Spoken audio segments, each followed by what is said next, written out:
This video is going to show you how you can write your grumpy frog letter.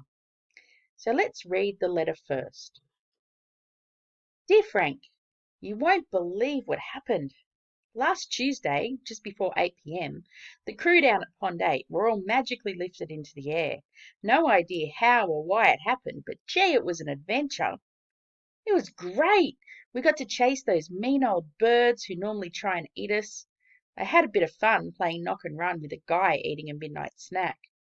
We also got to watch this strange thing called television. It was hilarious.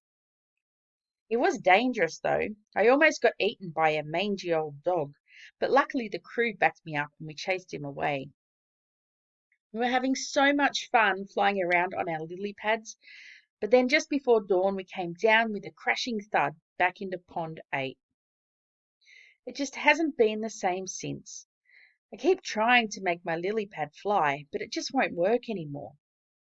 I miss television. I miss zooming over the houses. And I'm worried those birds are going to try and get revenge. See you soon, Francis. Okay, so now let's have a look at the structure of this letter. First, we need to show who the letter is being written to. You can make up the name of a froggy friend for this part. Next, you need an introductory paragraph to let your friend know what's gone on. Set the scene for him or her. Then have a couple of paragraphs recounting your adventure.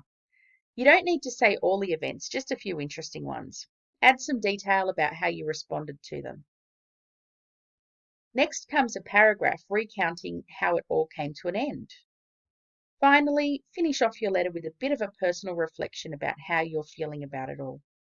Imagine you're that grumpy frog stuck in the pond, knowing there's a whole world out there that you didn't know before. Tell your friend what you're feeling. And don't forget at the end you need to write who the letter is from. Imagine getting a letter from someone but not knowing who it was from. Weird. Again, you can make up a froggy name for yourself here.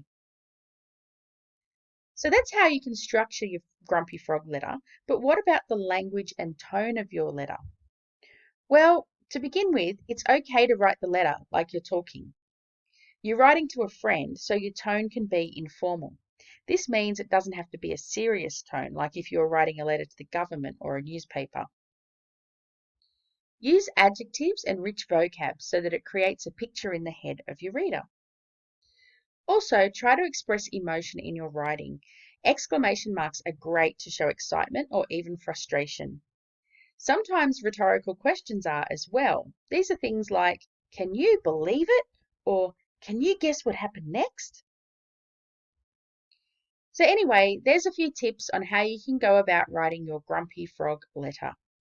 We look forward to reading them. Have fun!